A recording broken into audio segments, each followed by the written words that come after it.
Meus amores, meus amigos, minhas amigas, meus queridos, espero que esteja tudo bem com todos, em suas casas, com suas famílias, seus familiares. Antes de iniciarmos a nossa exposição, nós queremos agradecer aos mentores, aos trabalhadores do plano espiritual, pela sustentação, pela ajuda que vamos ter, para entendermos melhor os ensinamentos contidos nesta lição. E também agradecer a Jesus e a Maria de Nazaré por toda a luz, por todo o amor, por toda a proteção que estamos recebendo nesse instante, por essas bênçãos que estamos recebendo todos, cada um de nós, de proteção, de amparo, de amor. Pedir licença a Jesus e a Maria de Nazaré para iniciarmos a nossa exposição com suas bênçãos, mestre amado. Hoje nós vamos falar a respeito da visão espírita, a respeito do Carnaval e da Quarta-feira de Cinzas. Quando nós fazemos uma exposição, uma palestra, não é a nossa opinião que está sendo emitida, porque nós nos baseamos em leituras, em pesquisas, nós nos baseamos nos ensinamentos do plano espiritual. Então, o que nós trazemos aqui não é a nossa opinião, mas sim o resultado das leituras e das pesquisas e das informações, das intuições que os mentores nos trouxeram. Hoje, então, como nós falamos, nós vamos falar a respeito da visão espírita, do Carnaval e da Quarta-feira de Cinza. Os historiadores, pesquisadores, as pesquisas dizem que o Carnaval teve início mais ou menos por volta do ano 600 e 500 antes de Cristo. E eram festas realizadas em agradecimento aos deuses na Grécia Antiga, pela fertilidade do solo e pela produção, para comemorar a chegada da primavera e o renascer do verde e das futuras colheitas. Na outra parte do planeta, a primavera está por vir e nós estamos próximos do nosso outono. E é por isso que nesta época do ano eles realmente agradeciam pelo final da neve, do gelo, das geadas, e agradeciam realmente o renascimento, o que vai culminar na Páscoa. Também, de acordo com pesquisas, de acordo com historiadores, com pesquisadores, a palavra carnaval deriva do latim e carnes levale, que significa retirar a carne, absorver a carne, dar um estágio para que não se dê tanto valor à carne. Em outras palavras, seria a morte da carne, ou adeus à carne. Na Igreja Católica, as festas pagãs ganharam novos significados, porque a Igreja Católica deu ênfase a este termo latim, adeus à carne, e com os fiéis deixando de se alimentar com carne, é claro, por motivos óbvios que não vamos comentar agora, por razões óbvias. Então, no século XI, a Igreja Católica implantou a Semana Santa, que antecedia, então, os 40 dias de jejum, que seria a quaresma, os 40 dias, a quarentena. Depois deste período, após as festas, acontecia esse grande período de abstinência e de jejum, E, como seu próprio nome em latim diz, carnes levali, quer dizer, a tirar completamente o poder, a energia da carne. É claro que este longo período de privações acabaria por incentivar diversas festividades antes, nos dias que antecediam a quaresma. E consequentemente, antes da quarta-feira de cinza, então havia festa e abuso de bebidas, de comidas, de consumo de carne. E depois a igreja, então, disse que haveria necessidade, depois desses abusos, que haveria necessidade de jejum para a purificação espiritual e para a purificação do corpo. No Evangelho segundo o Espiritismo, nós aprendemos que a nossa abstinência de qualquer sorte não deve ser de alimentos de qualquer ordem, mas a nossa abstinência tem que ser de ações que poderiam nos prejudicar espiritualmente. Essa deve ser a nossa abstinência. A prática de coisas que nos elevam espiritualmente. E a prática de atitudes que nos purificam de acordo, pela coerência com a lei divina. De acordo com a doutrina espírita, para a doutrina espírita, não existem ritos, não existem esses tipos de comemorações religiosas, como quarta-feira de cinza, quaresma, carnaval e nem qualquer outra data religiosa. Isso para a doutrina espírita não existe. Isso, no entanto, não quer dizer que a doutrina espírita não deixa de respeitar, sim, a doutrina espírita respeita, acata essas datas e festas, só que, de acordo com os ensinamentos da doutrina espírita, nós devemos nos santificar não somente nesses 40 dias, mas todos os dias. Uma vez que Jesus está todos os dias conosco, está todos os dias entre nós. Então, esta ideia de renascer que viria com a Páscoa, nós devemos mentalizar, nós devemos pensar que todo dia é dia de recomeçar, todo dia é tempo de encontrar novas opções, de revisitar nosso interior, mudarmos de opinião, de postura, de comportamento, se necessário, quando necessário, e de evoluirmos. Isso tem que acontecer todo dia, não somente na época de jejum, nesses 40 dias. Isso quer dizer que depois dos 40 dias tudo volta a ser o que era antes? Não. De acordo com a doutrina espírita, isso não existe. E o nosso renascimento, a nossa postura de reforma interior deve ser todos os dias. Estas festas gregas, então, deram origem ao carnaval e é o que hoje nós encontramos, nós percebemos, nós vemos no carnaval aqui no Brasil. E o carnaval aqui no Brasil, até uma certa época, foi muito bonito. E destacou-se mundialmente pela beleza e riqueza das escolas de samba. Isso é inegável. Para que aconteça esse espetáculo tão maravilhoso, tão bonito, as escolas de samba têm um papel social muito importante, porque eles proporcionam empregos, eles congregam, eles dão trabalho a milhares de pessoas, a milhares de famílias, para a confecção de adereços, para a confecção das fantasias. E tudo isso tem um enorme valor social que nós devemos sempre enaltecer, além da beleza que depois eles trazem nos 3 dias de carnaval. Uma outra festa que era muito bonita, que hoje a gente não tem notícia se acontece ainda, ou se não acontece mais, mas no Rio de Janeiro, no Teatro Municipal, havia um baile maravilhoso, com concurso de fantasias deslumbrantes, que também, assim como a escola samba, isso era conhecido no mundo inteiro pela riqueza, pela pompa, pela maravilha das fantasias apresentadas.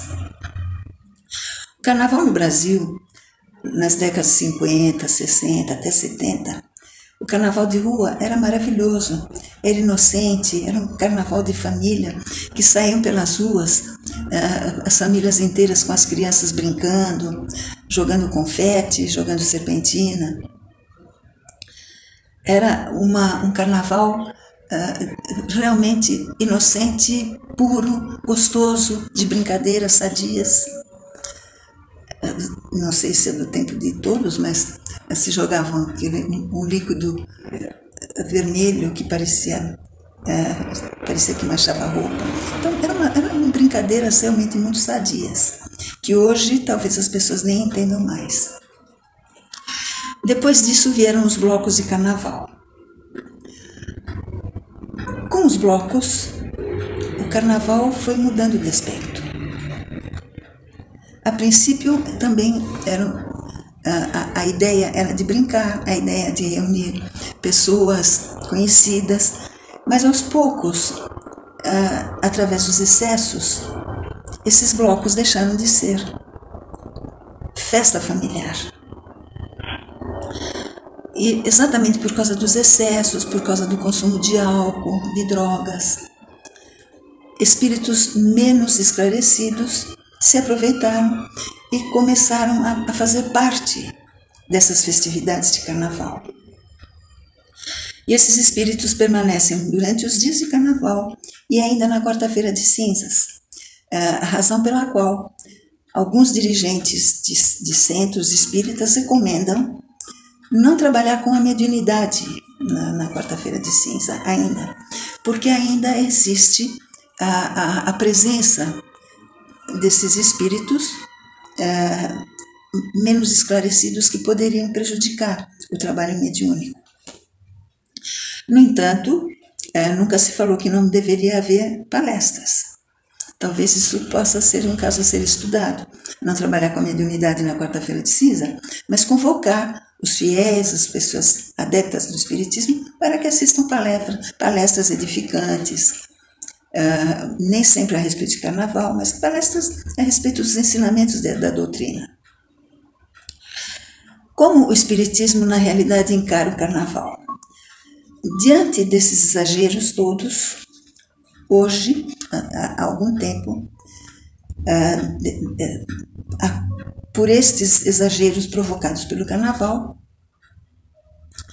o Dr. Bezerra de Menezes se manifestou e disse, através de Divaldo Franco, e também de Chico, de uma outra forma também Chico trouxe o Dr. Bezerra de Menezes falando a respeito do carnaval, em resumo, dizendo que o carnaval é uma festa, isso o Dr. Bezerra de Menezes que está dizendo, é uma festa que guarda vestígios enormes de barbaridade e primitivismo, e que ainda reinam entre os encarnados. Esses espíritos ainda permanecem entre os encarnados, marcados por paixões, por sexo e por prazeres desvairados, porque eles precisam de nós encarnados para que eles possam satisfazer as suas necessidades, as suas dependências. Existe uma música de Caetano Veloso que diz que atrás do trio elétrico só não vai quem já morreu. E pedindo desculpa ao autor, claro que a música é muito bonita, nós somos fãs inclusive, mas discordando um pouquinho do autor, nós podemos dizer que, na verdade, quem morreu vai sim através do trio elétrico, dos blocos, vai atrás e junto das pessoas dependentes de bebidas, sexo, drogas. É claro que eles vão, e esses espíritos não iriam deixar passar essa oportunidade de se satisfazerem suas necessidades, ainda porque eles estão ainda muito apegados à matéria, e é uma oportunidade valiosa para eles de satisfazerem as suas necessidades materiais. E eles permanecem nesse período, e talvez até depois, porque eles não conseguem se desvencilhar do prazer e se impregnam entre esses foliões que estão bebendo, que estão fumando, que estão se drogando. Porque nessa época, de acordo com ensinamentos do plano espiritual, Dr. Bezerra de Menezes, nesta época há exageros de toda sorte.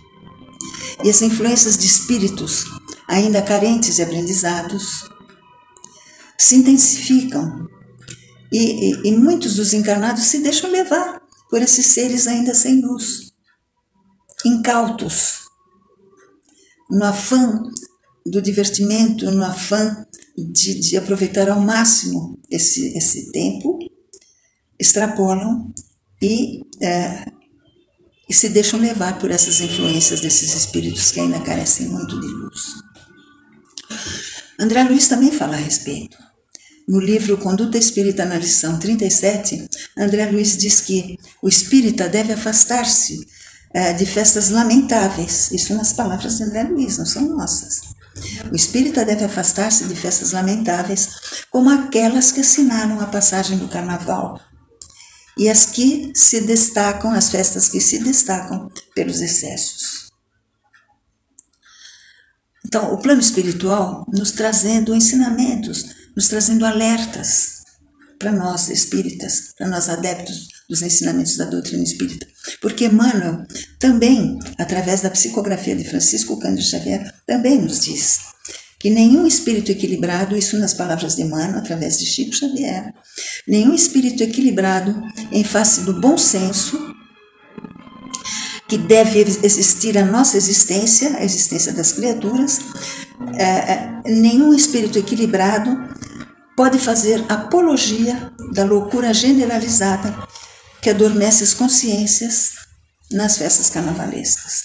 Então não somos nós que estamos falando. E também não somos contra, porque na realidade a doutrina espírita não julga e nos ensina a não julgar.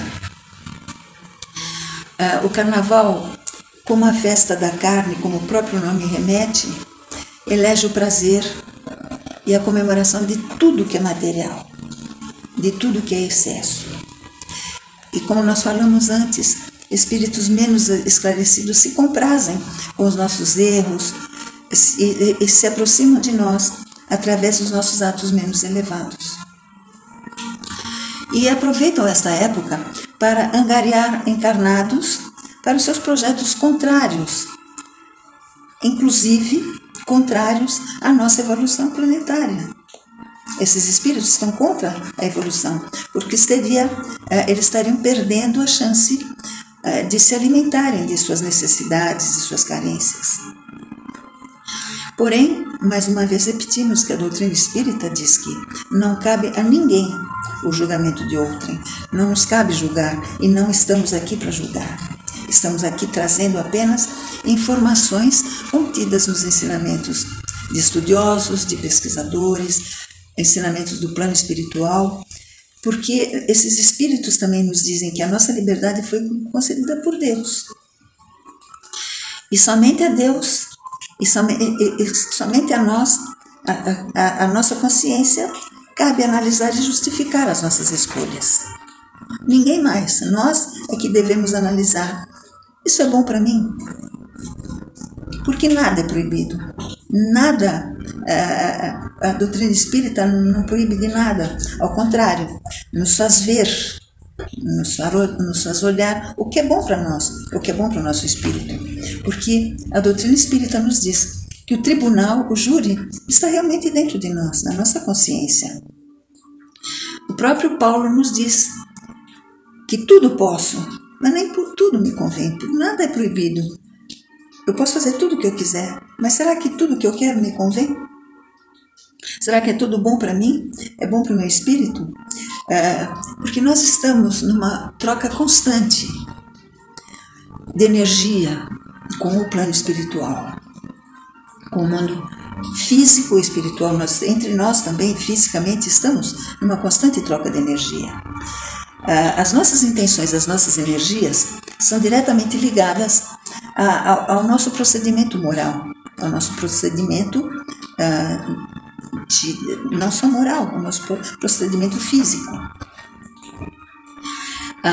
E aí os mentores nos dizem: a doutrina espírita é uma diretriz altamente segura, é uma diretriz de segurança para as nossas vidas.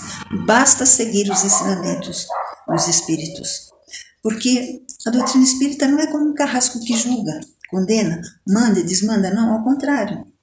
Só nos diz o que é certo e o que é errado. O próprio Jesus falou: vocês são donos de suas vontades, escolherem a porta estreita ou a porta larga. E nós temos todo um manancial de conhecimento que os espíritos nos trazem acerca das leis divinas. Todo o conhecimento contido nos ensinamentos de Jesus, basta ler os ensinamentos contidos no Evangelho segundo o Espiritismo, ou na Bíblia, ou nos Evangelhos, e cabe a cada um de nós a escolha do caminho a seguir, sem julgamento, sem culpa. Mas é claro que, pela lógica, nós podemos evitar atos que não condizem com a nossa condição espiritual, com a nossa busca de um bem maior. E aqui fica o questionamento, antes da prática daquilo que a nossa consciência está dizendo, através dos ensinamentos recebidos. Vale a pena?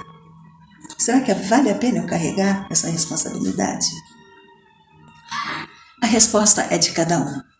Não existem respostas erradas, não existem respostas certas, existem somente respostas condizentes com o momento evolutivo de cada um de nós, da nossa escolha, do nosso modo de aprendizado, do nosso modo de vida, das nossas atitudes. Não existem respostas erradas, somente respostas condizentes com o nosso momento evolutivo. Nós esperamos que todos entendam que